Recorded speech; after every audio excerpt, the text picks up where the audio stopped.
Now live and people will be joining in now. Welcome everybody to the COVID-19 communityresources.com town hall meeting powered by the Center for Closing the Health Gap. I am your co-host, City Councilmember Jan-Michele Kearney, and with me is our other co-host, superstar from Radio 1, Tropikana. We have a great panel today. We're going to continue our conversation from last week where we started talking about the COVID vaccine. It's here. I should say they are here because there's more than one. Should you take it? How do you get it? All those questions, are they safe? All your questions will be answered today, and we're really excited about our stellar panel.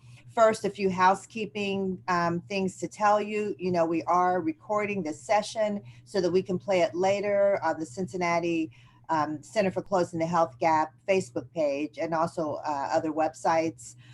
In addition, if you now have questions and you're on Zoom, you may start entering them in the Q&A. If you're on the Center for Closing the Health Gap's Facebook page, enter your questions in chat. You may start now. I think that's it for the housekeeping remarks, except, of course, we have to thank our tech team. They make it all happen. Today, we have John Reichel and Sloan Harris. Lauren Harden might join us a little bit later. I'm going to introduce our panelists, but also know that the president and CEO of the Center for Closing the Health Gap, Renee Mahaffey Harris, will join us as well on the panel. She'll join us in just a few minutes. So first, let me introduce our panelists. We have Dr. Robert Frenck, he is an infectious disease specialist at Cincinnati Children's Hospital. Welcome, Dr. Frenck.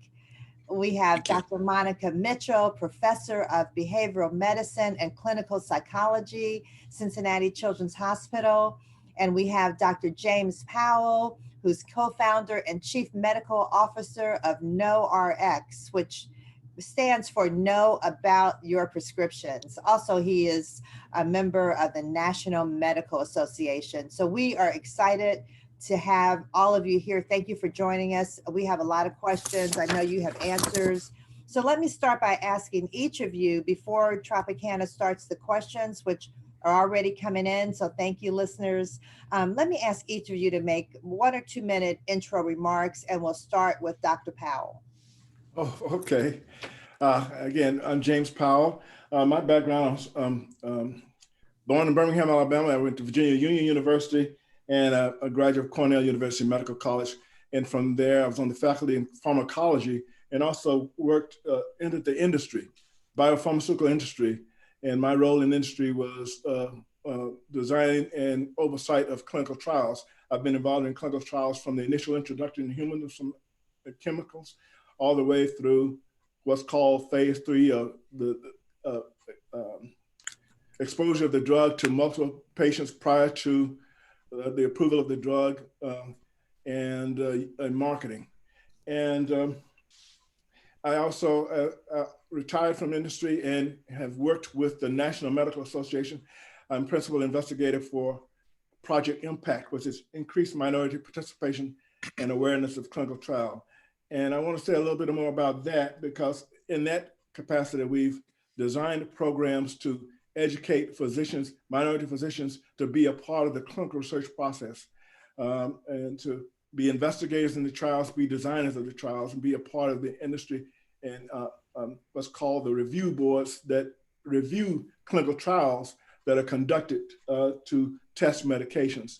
And what's important there is we've advocated for minority participation at every level of the drug development process. And we've been successful in getting people involved, not just in being patients in clinical trials, but being investigators in clinical trials, being the people who review those clinical trials at FDA, being the people that are part of the decision making of whether those drugs are ready to be approved and out in the population. And one of the things we're doing now is continue that activity, but most importantly, with respect to COVID-19 and the vaccine, we've been advocating for the participation in these trials, as well as doing what we can to share with people the data from those trials so they understand why it is important for us to not only be a part of the trials, but also be a what is important for us to take the vaccine when it's available to us.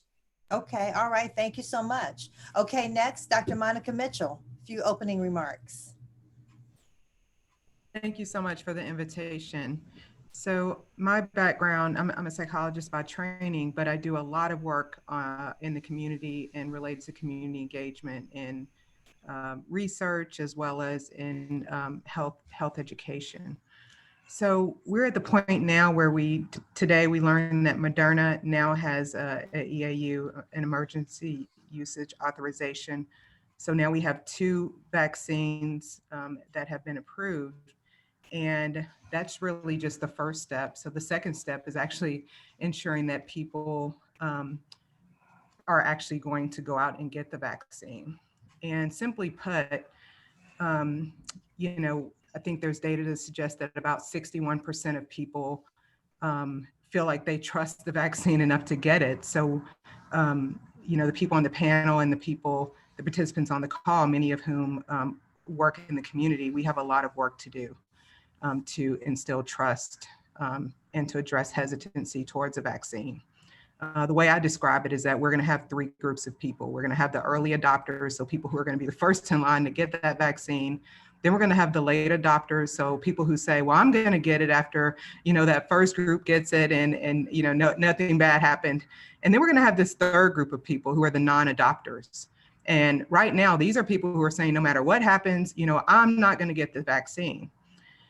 And really the strategies that we're going to have to use, all of us collectively, is, one, we're going to have to separate fact from fiction, because there's been a lot of conflicting messages, from the beginning. Do we do we need an N95? Do we just need a homemade mask? Do we need a 3-ply mask?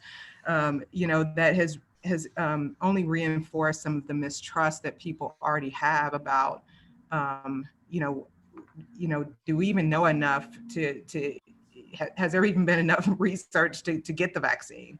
So that's the first thing. The second thing is we're going to need role models. Us reaching out to our mothers and fathers and play cousins and everybody to say, hey, yeah, I've gotten the vaccine, and here's some reasons why I think that, it's good for you to get it, because we can't continue to have more members of our family going to the hospital and more members of our family dying from COVID. And then the third thing that we really need to do is, especially for the non-adopters, is to continue to make sure that people are safe and enforce this message around safety, because there's still going to be a period of time where we are going to need to wear masks, we are going to need to continue to practice hygiene, and so on. So I think those are things that we can do, the power that we have. We're leaders, everybody, from the grandmother and the rocking chair on the front porch, we're all leaders within our community. Okay, thank you, Dr. Mitchell. Dr. Robert Frenck. Those are 2 tough acts to try to follow, but try to do my best. So my name is Bob Frenck. I'm a pediatric infectious disease physician, and that I've been at Cincinnati Children's Hospital now about 15 years.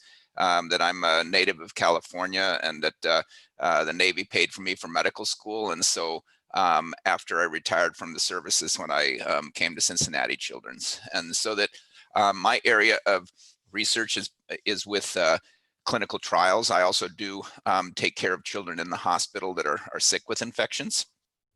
And luckily, we haven't had to see many of them with COVID, but all I can tell you, I've been on call for COVID for the weekend, and we're having multiple calls a day about children that are getting admitted for COVID. So we're seeing more in children too. So I think the thing is that early on is that I've been involved in getting people to participate in the trials. And so I was very interested in listening to Dr. Powell and his background. I was writing Monica's, I'd like to meet you a little more after the call, Dr. Powell, and talk with you some more. But one of the things I think, is that people to look at, as far as that Monica had mentioned, that we did this in a year. And part of the reason we're able to do this in a year is by the science that's been available, the things that Dr. Powell and the people in the industry had for years and years and developed. And so that it was kind of like we were poised to be able to respond to an epidemic like this. And that I think the thing is that people have to remember is that while things have been done quickly, it's really been done expeditiously is what I would say. And so that we haven't cut corners, and that we really have done everything as far as the safety and everything that we would have done in any other trial. And so now I see my role as far as that we're still going to have a number of clinical trials to do, but really to be talking with the community, helping the community to understand about the vaccine and about why it's going to be so important to take. Because to me, the biggest tragedy of all would be is that we now have 2 and probably soon we'll have 3 or 4 vaccines available. And if we have millions or billions of doses available and people don't take it and then people die, that would be the travesty. Okay. Yeah. All right. Thank you for the intro. We're going to go to Tropikana and start the questions now. Already we have a ton of them popping up. We do. Thank you guys for joining us. The first question for the panel this afternoon is, will everyone on the panel be taking the vaccine? I can tell you that I have 2 adult children, and they write me all the time, Dad, when is the vaccine going to be available? And that my wife, the same. Yes. So for me, it's an absolute yes. I'm just waiting in line like the rest of the people right now to be called. Yeah, and same here. I have, first of all, I have family members. I have a couple of family members that actually have cancer, and they're calling me, asking me, should they take it? And I say, absolutely. Because again, I think about benefit versus risk. He with this particular person, he can't tolerate the disease. We know it. If he gets the disease, is it. So in essence, I'm going to take it, and I advise the people that I care about to take it. I understand some of the reservations for others, but I also understand the development process. I also understand the impact this disease is having on our community. And when I think about the risk versus benefit, yes, that I'm going to take the vaccine when it's available to me. Okay. As for me, I've done a lot of community outreach. Actually, Dr. Frenck and I have become fast friends because we've been doing a lot of these panels. But I've also done a lot of grassroots outreach, including going to churches, going to community-based organizations, and probably about early into it, I really began to, as I was educating other people, I became educated myself to the point where I enrolled in a clinical trial. So I've actually I may have had the vaccine or I may have had the placebo. And I began to talk to my family members about enrolling in clinical trials. So my immediate family has been in the clinical trial. My daughter is in the teen trial, and she's been on several national news programs talking about this, and she's actually going to be testifying in a congressional briefing about the importance of participating in research. Amazing. Oh, that's awesome. Dr. Mitchell, can you elaborate a little bit, or can you tell us a little bit about your experience being on the clinical trials? Yes, I can. So I did not have any side effects. My husband has also participated, and he did have some side effects, and he's actually been interviewed by some media as well.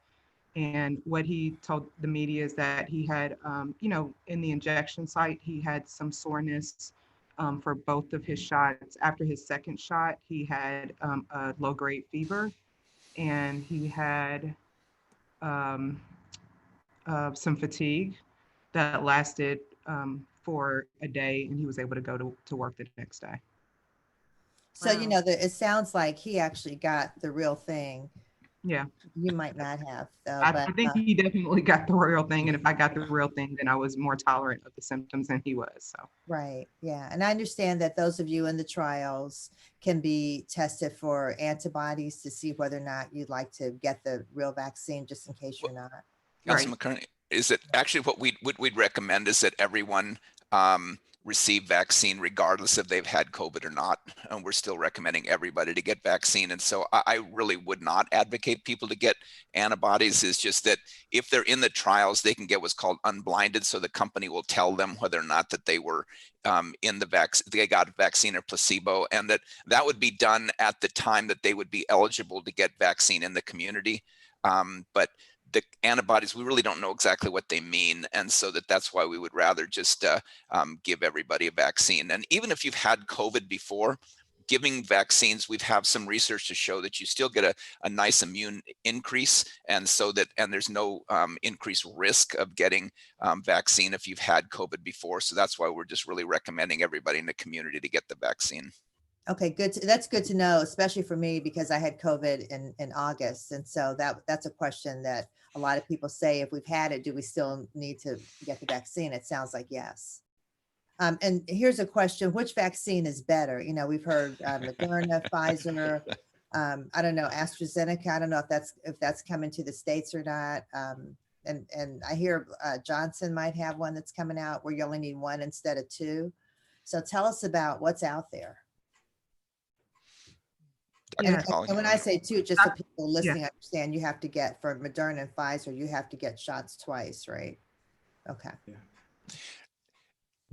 So that what I would say is that we now have 2 vaccines that are incredibly effective.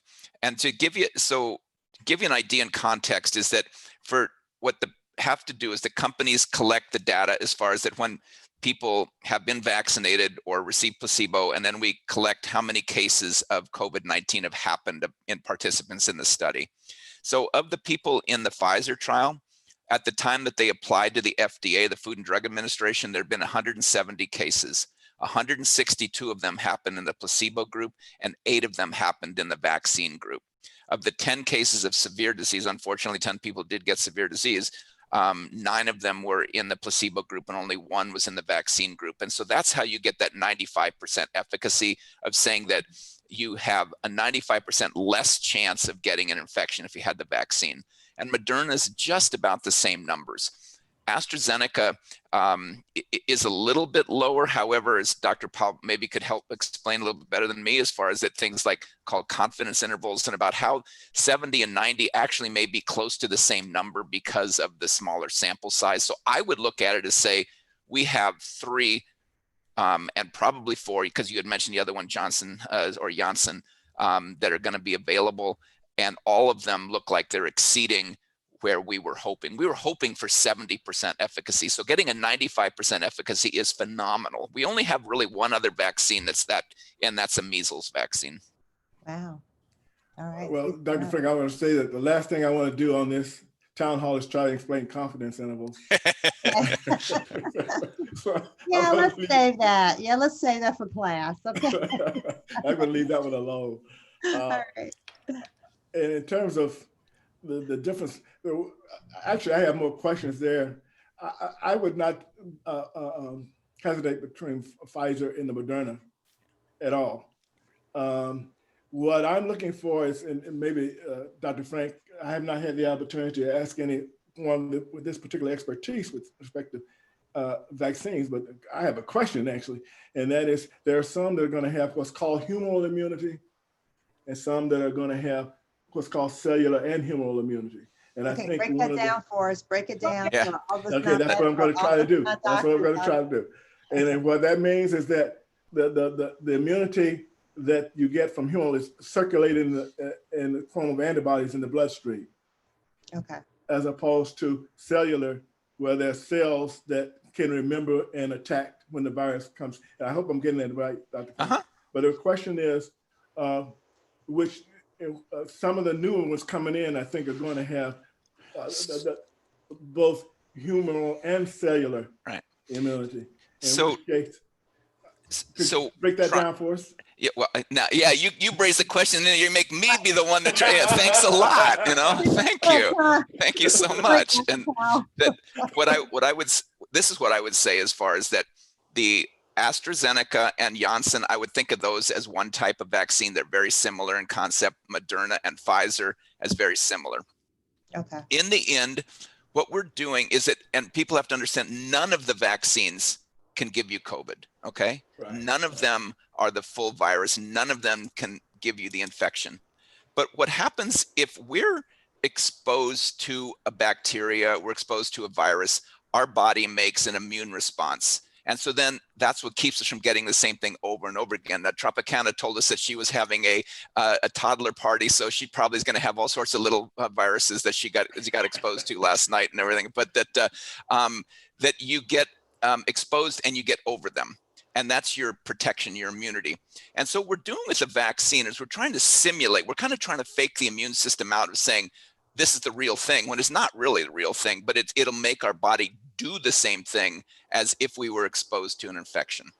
And so for all 4 of those vaccines, what we're doing is we're making an antibody against what's called the spike protein. And if you've seen the pictures or the cartoons of the coronavirus, it's that little kind of spike on the outside of the virus. That's a spike protein. And if we can block that, the virus then can't attach to our cells. And if it can't attach to our cells, then it can't get inside our cells and it can't make us sick. Now, to answer the question like Dr. Powell was asking, is that the great news about AstraZeneca, about Janssen, about Moderna, about Pfizer is all 4 of them stimulate both branches of the immune system. And so what it means for us in that respect is that it makes a good antibody response is what we need, but it also looks like it may give us durability of response. And we still need to know that for sure, but it looks like we may have a vaccine or vaccines that we don't need to use every year. Now that's still early and we're gonna have to check on that, but there are some data to suggest that this vaccine may last more like in the 2 to 3 or maybe even a little bit longer years range, which would be really nice. But to answer your question, Dr. Powell, these all 4 of those are very broad kind of immune response, which is really, really good. Yeah. And Dr. Frenck, to clarify, that's also why some people may have some of those side effects. Exactly, and that, thank you, Mike, is that she's keeps me on the straight and narrow all the time. She reminds me of the things I forget to say.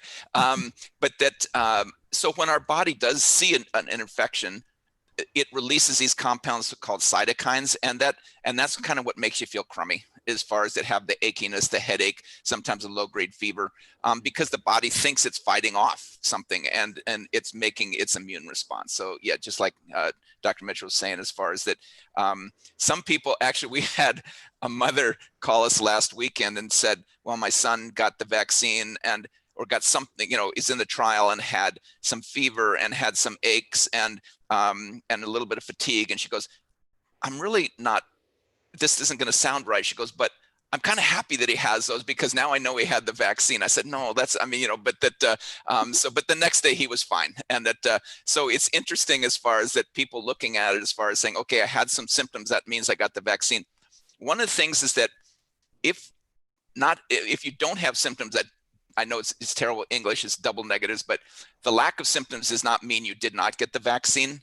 So a lot of people are getting vaccine and having little to no side effects. So if people get the vaccine, they don't have anything. It's not that we gave them like a knockoff vaccine or a salt water or something like that. It's just some people don't have as much of a side effect. But but Dr. Frenck, if you do have symptoms, it's probably pretty sure that you did get the vaccine, right? I mean, you wouldn't get symptoms from the saline solution.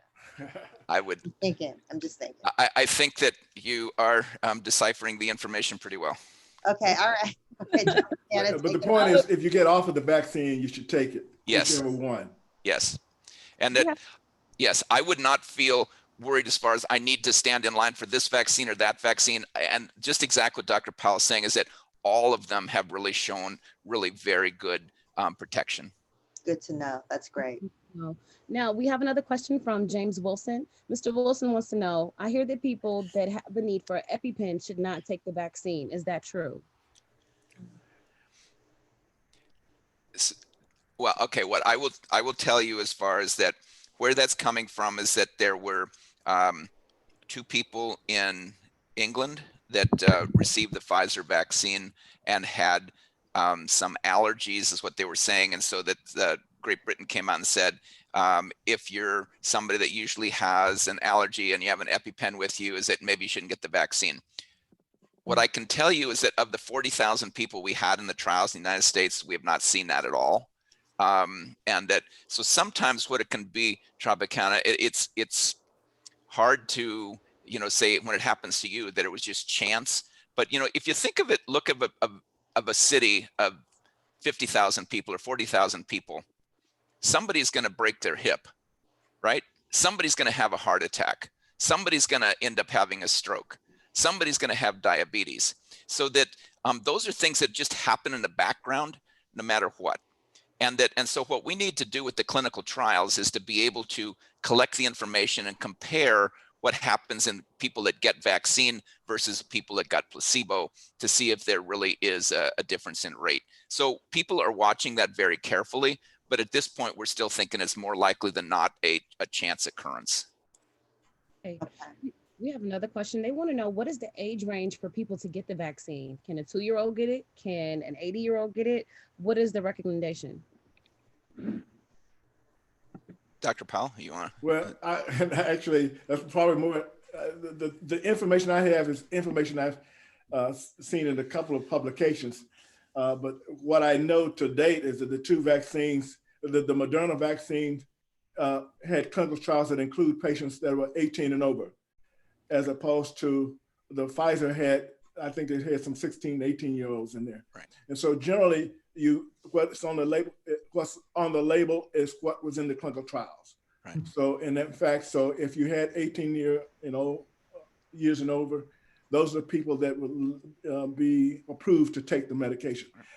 There's been some controversy or some discussion, I think, at the advisory committee meeting about whether or not there was enough patients in the 16 to 18-year-old for the Pfizer, but I believe it is in the label that 16 and 18-year-olds can't take the Pfizer vaccine. Right. Okay. Younger than that, I don't think we have data yet. Okay. Right. I'm sorry, Dr. Frenck, go ahead. No, I was going to say, so that what Dr. Powell says is exactly right. So that there's no upper age limit, but right now the lower age limit for Moderna is 18. The lower age limit for Pfizer is 16. One of the things I think right now is that for the next few months, our demand is going to outstrip our supply. But that's only going to be for a few months. Is that one of the great things about these vaccine candidates they've made is that how quickly they can make doses, so that both Pfizer and Moderna have said they could make about 1 billion doses of vaccine by the end of 2021. And AstraZeneca has said about 500 million doses. So I'm guessing Janssen will be about the same. So that if that translates to about 80 to 100 million doses a month. And so that for the next couple months, I think that it will be more demand than supply, but I think by the spring or early summer is that there'll be plenty of vaccine for anybody who wants it.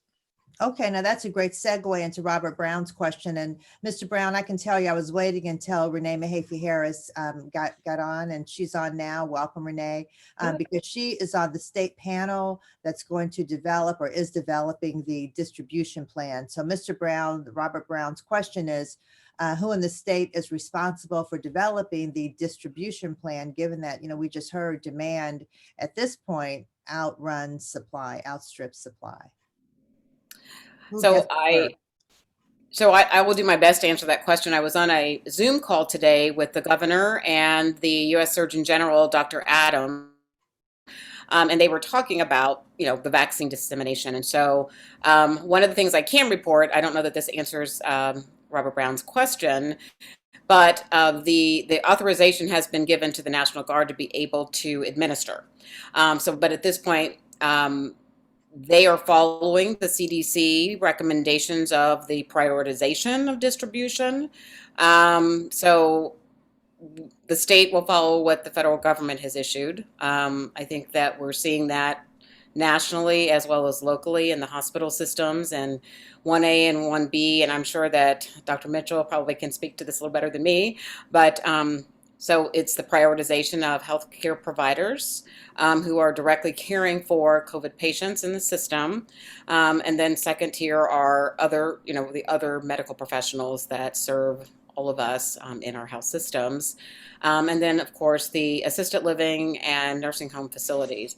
As far as the state plan, the work group that I'm a part of is really specifically looking at the dissemination of the vaccine specific to the Black and Brown communities and some of the concerns and developing some strategies, just as we did with COVID testing early on with the governor's strike force, looking across the state and looking at what's working, what's not, so that we can increase the participation in testing. And so we're applying some of those same principles statewide. We've only had 2 meetings. So we are still in the formative stages of assisting with those questions and concerns. I can say locally, We, as a result of work from and funding from Hamilton County CARES Act funding, have been conducting research in research that Xavier University is also a part of our research, in really looking at the communication, messaging, and strategies to improve that messaging so that it reaches Black and brown people and other populations that potentially are not participating in testing, as well as potentially have reasons that we're learning in the research as to why they need more information. So some of the top line themes that I can share from our preliminary analysis is people are seeking truth and truthfulness in the process. And that seems to be like one of the big themes around what it's going to take to get people, specifically Black and brown people, and probably not just this region, but across the country, to trust the efficacy of taking the vaccine. So, so I think we are all working together to make sure that those trusted sources, such as each of you that are here today, as well as not just Black physicians, but our folks that work inside our systems, and getting information out to address the misinformation. I do understand that there's some changings afoot with Google and other to create some FAQs that give some accurate responses to what the vaccine is and isn't. One of the questions that I raised with the U.S. Surgeon General was a question that I received from a pastor this week, which is, if I take the vaccine and I have an adverse impact, I had heard that, and this is the pastor's, I'm paraphrasing. He had heard that both Pfizer and Moderna were indemnified from any impacts, right? And so the U.S. Surgeon General told me he's going to get me an accurate response. But bottom line is, it's like any other vaccine. It has been approved by the CDC and FDA. And so he explained that there are some funds if in fact something were an adverse impact. But he's going to get me an actual response from the federal government for that question in particular. Renee, So, Renee, yes. this is Yes, Bob. sir. Maybe if I could help you with that, I can give you a quick answer right now. So Wonderful. what it's called is the PrEP Act, and that stands for Public Readiness and Emergency Preparedness Act. And Okay. that was specifically put in by Congress to be able to cover side effects for anyone that receives a vaccine as part of a pandemic. So anyone that would have an adverse event associated with a vaccine, this is not at the Ohio level, this is the federal level, would be covered for their adverse event if it was shown to be associated with getting the vaccine. So that's it's called the PrEP Act, PREP.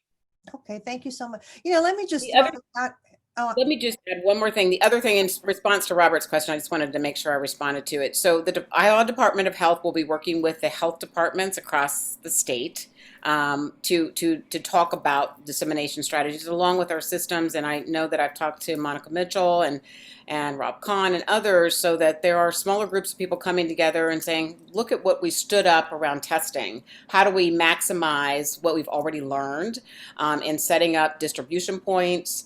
And so I think that work is underway and will be more aggressive as we enter the new year. So again, it's all the collaborations, recognizing ways in which we can get trusted information from trusted sources, as well as helping make it easy to access the vaccine once it is available to more of us in the mainstream. Okay, and that still begs the question of, so we're not in the first group. A lot of us, we don't work in hospitals. We're not in assisted living. We're not in senior citizens' homes. Say I'm a bus driver, a waitress, a teacher.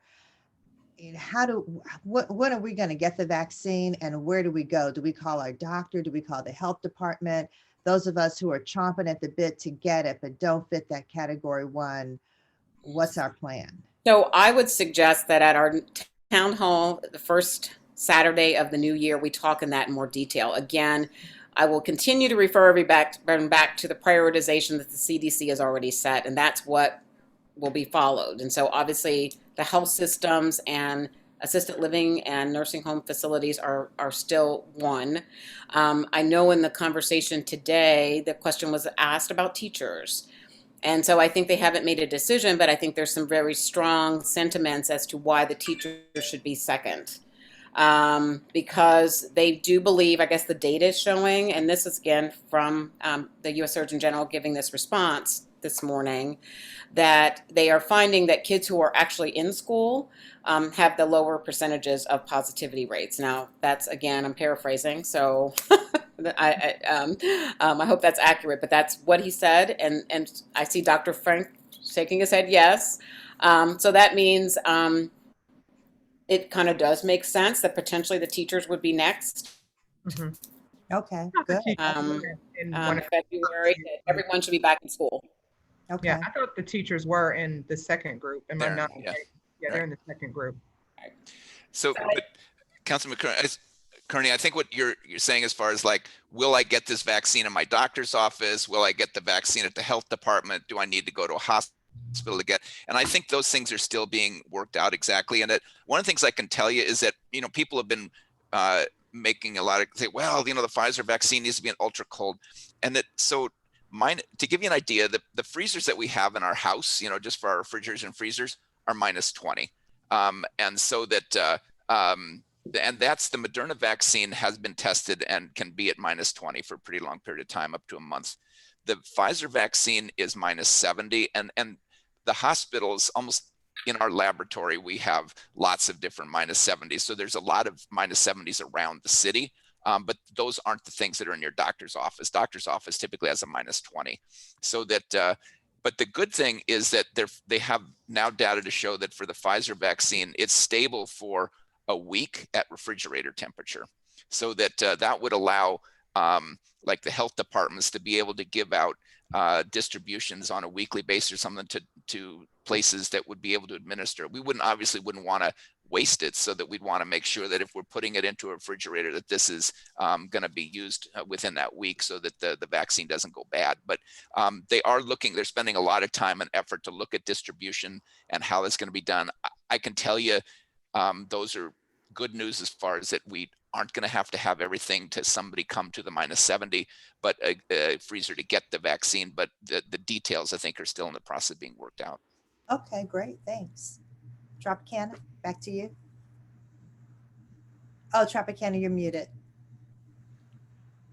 Hi, all of my questions that were here on my screen just deleted when I left the chat and came back in. Do you have the next question? Oh, you know what? Oh, yeah. So let me go on to James Wilson. James Wilson said, are these vaccines effective for and unique and used for Americans only, i.e., is the vaccine effective for anyone in the world?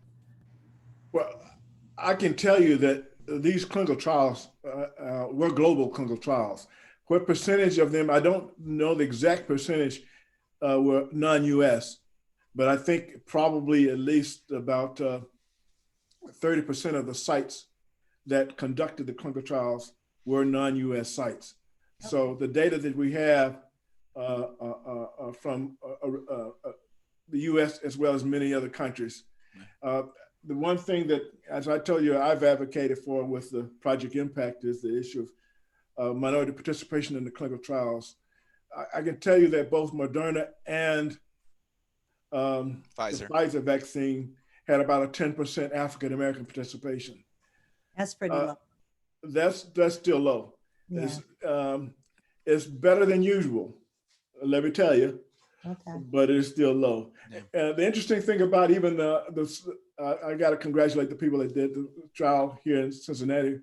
I think we got about for the African American I think the trial that they were in, the Moderna, I believe it was, they had about a 25%, which is approaching what you want to get.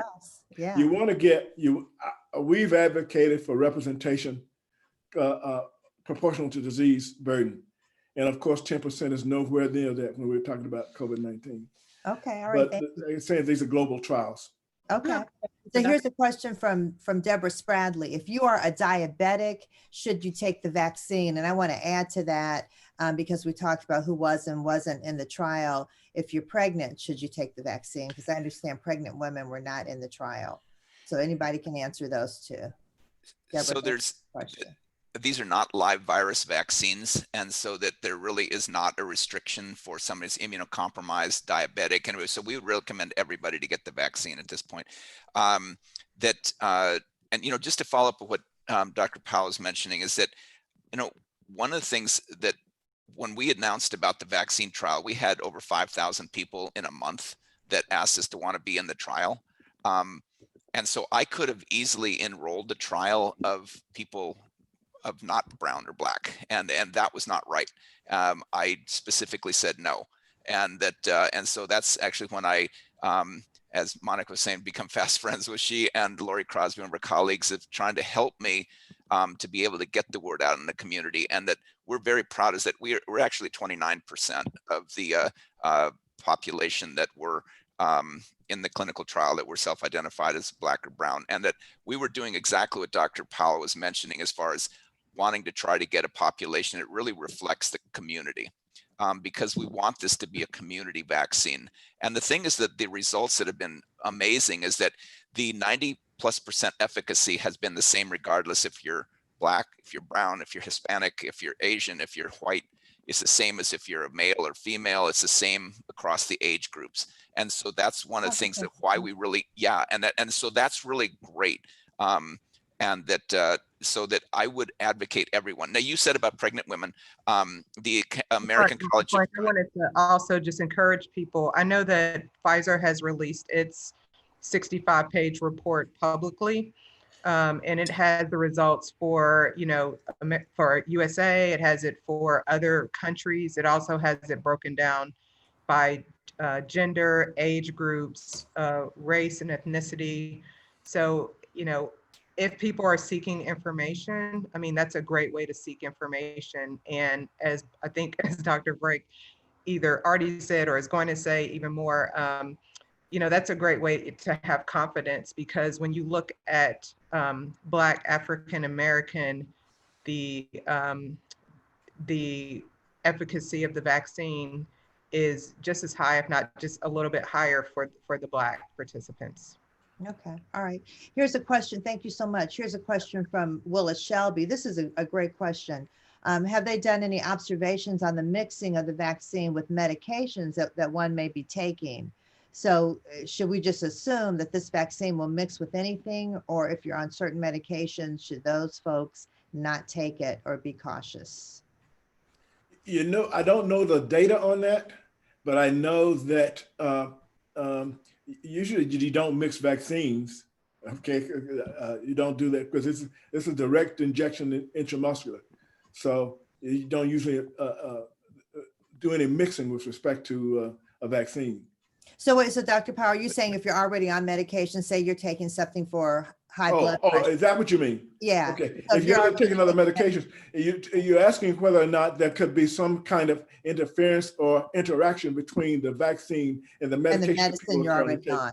Yeah. Okay. In that particular case, usually there's a whole lot of tests that are done in development to determine whether or not there are any interactions. For vaccines, again, I don't have data, but I do not expect that a vaccine will have any interaction with the medication. Dr. Frenck, do you know any particular? I would agree with you, is that the mechanism of action of the vaccine really shouldn't affect anything as far as how a drug is working in our body. Yeah. Okay. Shouldn't affect it at all. Okay. And Henry Kenby says, since you have data on antibody response on the clinical trial volunteers, won't it be more important to identify all the volunteers without antibody response receiving the vaccine? Can anyone answer that one? So I think maybe the question is being asked as far as that, if you don't have antibodies, are those people you particularly want to vaccinate? And I would go back to saying we would just really want to make sure everyone got the required number of doses of vaccine. So whether you have antibodies or not. Correct. And correct. And so that if you're in a clinical trial, and I think that's Dr. Kenby who is writing that as far as that is one of my colleagues, is that and that so that if you are in a clinical trial and you're ready to be getting a vaccine from the EUA, as far as the companies actually saying that they will unblind you to say whether or not you received vaccine or placebo, because if you've already received vaccine, there's no reason to get more. And if you have placebo, then you need to get vaccine. And to go along with Dr. Powell was saying, is that we're really not wanting to mix and match vaccines at this point because we don't know. I mean, it should be okay, but I like to know instead of should before I tell somebody to do something. Right. And so Willa Shelby's question was really about if you're already taking other medications. So when you mentioned mixing vaccines, so and medication, that doesn't bother me. No, the medication doesn't bother. No. But let me just say this. So you have to have 2 doses of a vaccine. So if you get Pfizer first, you need to get Pfizer second. If you get Moderna first, you need to get Moderna second. Are you saying that? That's what we're advocating. Yes. Okay. And here's a question for Dr. Mitchell. In your opening statement, you mentioned the group you referred to as non-believers. So outside of being the example, like, what do you think we can do to encourage or change the mindsets of those who are just set in stone against getting this vaccine? And there are quite a few out there. Yeah, and I've run into them even very recently. I actually did a talk on a couple of days ago, and I described these 3 groups, and 3 non-believers emailed me after the session. Honestly, I don't know that data is what drives them. I don't know that role models is what drives them. Really, it's building trust with that group. That's what I believe. It's building trust with them.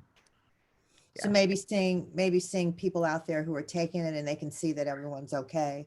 I think honestly, I believe it's really building trust. I mean, I really spent a lot of time talking with these 3 women, and the more facts you gave them, the more they use the facts to come back at you and say, yeah, I think this is a government conspiracy, or, going back to Tuskegee. And I really had to listen and respect their opinions. And their opinions, were valid in terms of how they saw the world. So, that didn't really help. The data didn't really help. Also, the role models, I think they knew plenty of people who were going to take this vaccine. So I think it was building trust with them and, validating their concerns and understanding their concerns. And probably the only thing that will work is time. So we kind of left it saying, hey, you got to keep yourself safe, because until you're ready for a vaccine, or if you're not going to take a vaccine, then, you're still in the vulnerable group. Right. I think to follow up on that, as far as what Dr. Mitchell was saying, as far as vaccine hesitancy in general, is that I think COVID is just maybe bringing things to a light a little bit, but the concerns and the arguments are very much similar, and that for regardless of what vaccine that you're being hesitant about. And really it's that, as Dr. Mitchell was saying, is to validate somebody's concerns, listen to them, see what their concerns are, and then trying to provide them the information. And sometimes it takes people a bit of time to think about it. Some people never change their mind. But as physicians and as healthcare providers, we have to be willing to take the time to listen. We have to, and to explain and to understand and to answer questions and to be patient. And that it's going to take time. Yeah. I have a question, piggybacking off of what you just said, Dr. Frenck, about, and Dr. Mitchell, about the people who are not going to take the vaccine because they're just set in stone on it. So it's going to take a while for them to roll out the vaccine. We have to get 2 doses of it, and we know that access is an issue initially. So it's going to be a while before we actually see it. With the people that are non-believers, and with the people who don't have access to the vaccine, outside of just our normal COVID precautions that we take, from wearing a mask and washing our hands and socially distancing, how else can we protect ourselves until we all have access to the vaccine? I think that's a really good question. The 3 W's. Go ahead. I was going to say the 3 W's. Go ahead. I was just going to say the 3 W's. I think, this conversation that because you took the vaccine, now you don't have to wash your hands and social distance.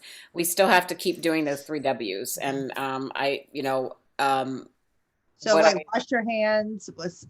Actually, I had never heard of the 3 W's until the Surgeon General. I don't know what they are. What are they? I thought, oh, wow, this is really cool. So it was wash your hands, watch your distance, and wear a mask. So that's what he said. I was like, oh, I didn't. Social distancing starts with an S, but I Right. got it. Yeah. No, but that's what he shared, and he just said, that's probably one of the biggest emphasis, because people seem to think, oh, I'm going to take the vaccine and then I don't have to worry about wearing a mask. I don't have to wash my hands. I don't have to distance anymore. I wanted to share, for those of you who were with us last week, had two examples of people getting information, as Dr. Mitchell shared. They got information that they began to change their trust. And this whole issue of trust and mistrust doesn't stop and end with COVID-19 and the vaccine. It's overall. And so that was something we talked about earlier this morning too, is that, we have similar issues relative to almost every major disease, right? So it's trust, and you're right, and trust takes time. But the more people can get information, as Dr. Mitchell said, that's really the only way to really dissuade and change the myths, because we can't stop what's posted on social media. We can't stop all of those things. But if people who are trusted in different sectors, because we know that people trust the folks that are closest to them, so that means we have to get information out. And so, for instance, from last week's town hall, two people commented to physicians that shared this information with me that because of the information they learned, they are now ready to take the vaccine. And so again, that's information, and having access to information. And you're right, it's not about a role model, because that's not really what drives people's decision making. It's people that are close to them that have some information that helps them be more informed, to then be more comfortable making a decision that they can trust. Okay, great. Now, Doctor, your colleague, Dr. Henry Kinby, has another question, and he's asking Dr. Frenck to please explain the difference between authorization and approval by the FDA. So which one do we have with Pfizer and Authorization. Moderna? We have authorization, but not approval. Right. Okay, what is the difference there? So the EUA stands for Emergency Use Authorization. And that's an act that Congress put forth to allow the FDA to let companies provide a medication or a vaccine during times of emergency if we do not have an effective treatment. And so COVID, obviously, we don't have really great treatments or preventions, and that's why being able to release the vaccine now. So the emergency use authorization allows the vaccine to be administered, but it's not it's kind of in a limbo state. It's not under research anymore, but it's not totally licensed. The licensing will probably be in the next few months, as the FDA goes through and reviews all the data and makes sure everything's okay, so that when you're going to get a vaccine through the EUA, we're going to be giving you an information sheet to tell you about the vaccine, about what side effects there be, so that people, it's a little more detailed than if you were just going in your doctor's office to get a shot. It's basically like for when you bring your kids in to get vaccines, that we give you the vaccine information sheets. That's basically the same thing as we're going to give everybody, though, for the COVID-19. So Okay. So it doesn't mean, just because it's not approved, it doesn't mean they haven't looked at the data, and that it doesn't mean that the vaccines aren't safe. It just means there's like another step before you get. It's saying that the vaccines have shown sufficient safety, or the medication shown sufficient safety and efficacy, that the benefit, back to what Dr. Powell was saying, the benefit of the intervention far outweighs any risk, and the benefit of the intervention far outweighs the risk of getting COVID. I mean, one of the things people talk about is herd immunity, and they say, oh, we can get herd immunity by everybody just getting the infection. But, it's been pretty standard is that our case fatality rate stayed at about 3%. So with 400 million people in the United States, to get to herd immunity that way, that means we lose 12 million people. Oh my God, yeah. And that's not the way we want to go. Right. We just want to get vaccinated. Okay, Yeah. Very good. Tropikana, I think you're muted. Okay, you got it. All right. I have a question that has been coming up often in conversation when we have this conversation on air or when we talk about it on social media. And you guys kind of have spoken a little bit to it in regards to making sure that we still wear our mask after we take the vaccine. But can you explain to us why? Because we're under the impression that when we take the vaccine that I won't be able to catch COVID anymore. Why would I still have to continue to wear a mask and make sure that I'm socially distancing if I am now immune from COVID? And my question is, can she still spread COVID even if she can't get it? Right. Dr. Powell, you want to? Actually, I was going to ask you because That's fine. I was going to ask you That's address that because my understanding is that the people that even after a vaccine, that doesn't mean that they can't spread it. Right. That may have virus that they can spread, and that the vaccine, I believe the vaccine. Correct me if I'm wrong. Most of them talk about preventing severe disease. So that, right, and so that. Actually, so Tropikana, there's a couple of things. That first is that, as Councilman Kearney was mentioning, as far as that the vaccine is 2 doses, and so that the efficacy is 1 week after the second dose, and so that's one of the things as far as that you have to give the vaccine a little bit of time. Our immune response starts to go up after that first dose, but we really get a big boost after that second dose. The second thing is that, remember, 95% is not 100. And so there's still going to be some people, even though they get the vaccine, that they, for whatever reason, they were the few percent that they didn't respond to the vaccine. And so that's the other thing, is that we think almost everybody's going to be immune, but there's going to still be a few percent that aren't. And so, and then the other thing is, I think what the masks do is that they're a visual cue. Is that if you have something on your face, it reminds you, oh, I'm supposed to stay a bit away from somebody. And so that's where the masks help a little bit too. So I think that's still going to be for a few months, and part of it's going to be how fast we get adoption of the vaccine. That's going to be important. The other thing is that what you're talking about, as far as that what you're asking about, as far as sterilizing immunity, so that, in other words, does the vaccine keep the virus out of our nose? And that, we're still needing to find that out.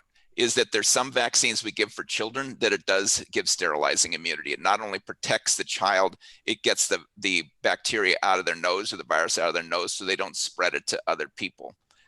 There's some data in animals to suggest that there is sterilizing immunity, that the animals that were given COVID that had vaccine only had the virus in their nose for a day, versus animals that had placebo and then were given the virus, had the virus in their nose for 5 to 6 days. So that there is some hope there, but that's one of the things that we do need to learn. And so that's one of the other things, Tropikana, as far as that it's possible that you could be personally protected, but that you could have virus in your nose, and that you could still be able to spread to somebody else, even though you yourself don't get sick. All right. Okay, thank you so much. For our neighbor. I like that. That's good to know. Jan-Michele, before we switch over to our CEO, Ms. Renee Mahaffey Harris, in closing, we had one last question. If we could quickly get it answered. If you don't have medical insurance, if you don't have access to medical in your home or in your life, how will you be able to find out information about receiving the vaccine? Where can you go? The US government has purchased the vaccines. We are not supposed to be charged for the vaccine itself. Now, I can't swear that there's not going to be some vaccine administration charge, but as far as buying the vaccine, that's been purchased by the US government. And so that I would think that being able to go to the health department at the minimum, is if that people didn't have access to healthcare otherwise, and be able to get vaccines there, I would assume that the health department was going to be stocking the vaccines. But the government, we've already paid for it. And I think part of her question is, how will you know where to get it? And I think that's where the community-based organization, Center for Closing the Health Gap, comes in as well. There'll be lots of media directing people and letting people know when it's available to the general public, and how and where to go to get that, where to go to get the vaccine. Absolutely. Thank you, Dr. Frenck. Thank you, Dr. Powell. Thank you, Dr. Mitchell. And of course, you, Ms. Jan-Michele and Kearney. We appreciate you. You can also find all that information on COVID-19communityresources.com. And let's turn it over to Renee Mahaffey Harris, our CEO. Well, I want to thank each of you, Dr. Powell, Dr. Mitchell, and Dr. Frenck, for all of your work. Dr. Mitchell in particular, I know I only have a minute. I want to thank you for all of the efforts that you made in the percentage of Black and Brown people being a part of the Pfizer trial. And Dr. Frenck, for your expertise and the fact that we are moving towards a solution. And we have a solution. We have a solution. I thank all of you. I thank Councilmember Kearney and our Tropikana, who are all voices of information, and that's really going to be the key. We launched a campaign that is being directed through our COVID-19 communityresources.com called We Must Save Us, funded by Hamilton County CARES Act dollars. And we were going to continue to build this message on how we must save us, and each of you is a part of how we get to immunity and how we get to really saving all of our communities. And so we are all critical and we're all interdependent in this effort to help save lives and to get us back to the normal that we had in 2019. I wish each of you a happy, if you celebrate Hanukkah, if you celebrate Kwanzaa, Merry Christmas, and Happy New Year to everyone. We will be back on January 2nd with our next town hall, again, talking about and educating our communities about the vaccine. So I thank each of you. I wish everyone a Happy New Year, and please stay safe. Wear a mask, watch your distance, and wash your hands. Thank you all. W's. Yay. All right. Thank you. Bye, everybody. Great panelists. Thank you. Happy holidays. Happy holidays.